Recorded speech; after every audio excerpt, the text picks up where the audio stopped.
Hello everyone. Uh, today is the 4th October 2011. Today I'm gonna continue practice my English reading. I'm gonna practice the TV series movie called The Black Adder.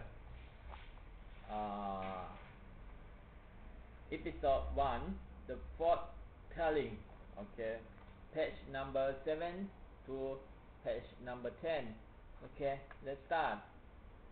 Frightenedly tosses the head in the barrel. A bloody armored man approaches the cottage and staggered in just as our trees were about to leave. Lost, lost, always lost. He collapses in the floor. What? Flee, flee! Oh my God! Quick! Let's get out of here!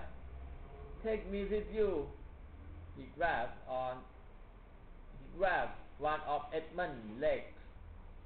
Get your head off! Percy Phoebe helps in this process. If you leave me alone here, I'll die. If you don't leave me alone, I'll kill you myself.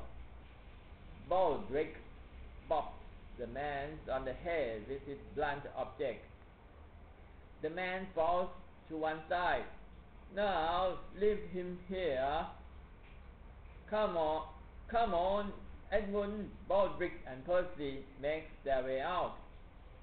I'll give you money, 10,000 sovereigns. After a moment, the man collapses to the floor. The door opens, and Percy's head poked in. Cut to Edmund and Baldric entering the great hall in the castle. Baldric keeps running, but Edmund stops as he meets his mother. Frantic. Mother, Edmund dear, how did it go? Within seconds, Henry Tudor will be here at our gate. Oh, but Edmund, I'm not ready. I haven't had a bath or anything. Mother, Henry is our enemy. When his men get here, he'll brutally ravish you and every woman in the castle.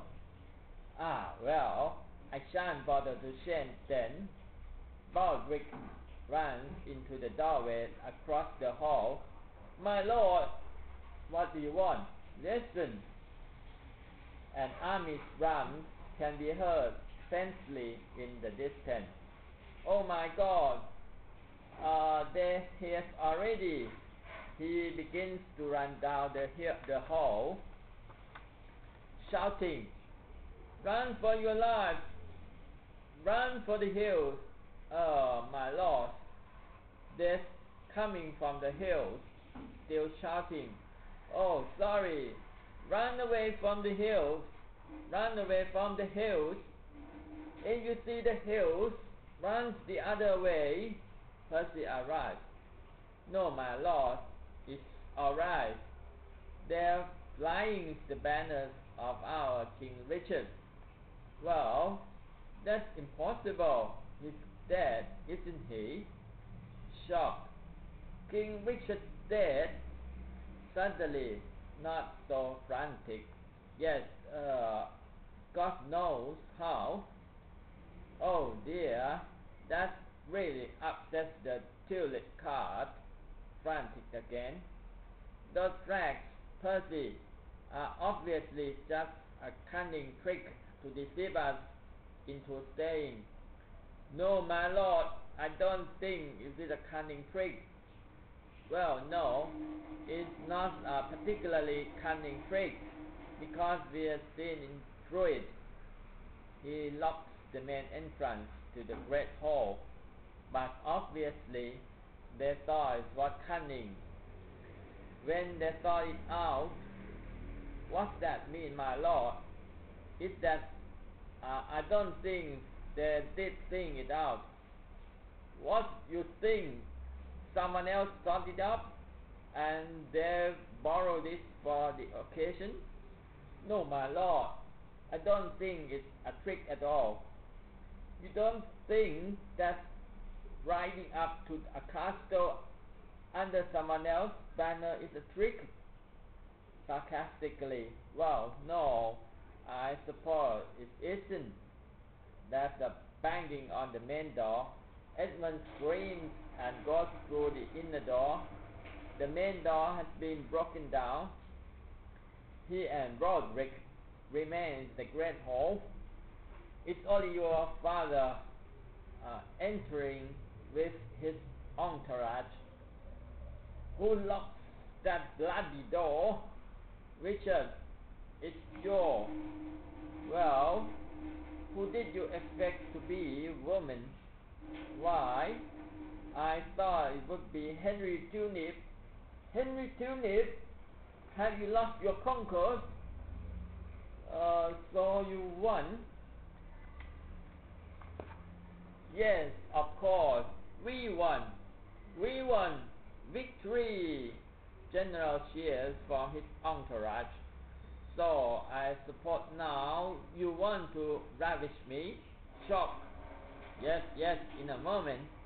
He turned to Lord Chivik, one of his entourage. The woman is insatiable. He shouts. 3 cheers for good King Richard. Hop hop huzzah! Hop hop huzzah! Hop hop huzzah! Edmund appeared from the opposite end. He leapt behind the group. Weakly, huzzah! All we now is for King Richard to be here, and the day shall complete. Yes, what a pity. He dead. Shocked whisper. What?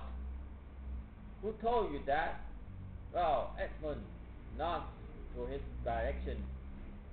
He and his group turned to face Edmund. Is it true? Quite intimidated, as well as feelings for his life. Oh well, I wouldn't know, really. I was nowhere near him at the time. I just heard from someone that I don't even know where he was killed. I was completely on the opposite side of the field. I was nowhere near the cottage. Everyone questions that last statement with stares. Not that it was a cottage, it was a river, but then I wouldn't know, of course, because I wasn't there, but apparently some fool cut his head off, or at least killed him in some way, perhaps took an ear off or something. Yeah, in fact, I think he was only wounded, or was that somebody else? Yes, I think it was. Why, he wasn't even wounded. Harry is staggering in behind Edmund, carrying the headless corpse and the crown, not noticing Henry. Why, did someone say he was dead? Yes. What? It's true, my lord. I stumbled on his body myself. Oh, pardon me, sigh, bleeding piece of earth. He places the body on the floor and lies on the top of it. Yes. Good night, sweet king. It's not prince. Yes, that's enough. Thank you, Harry. And flights of angels sing thee to die. Thank you, Harry. Thank you, Harry. Yes, and we all know who did this dreadful deed.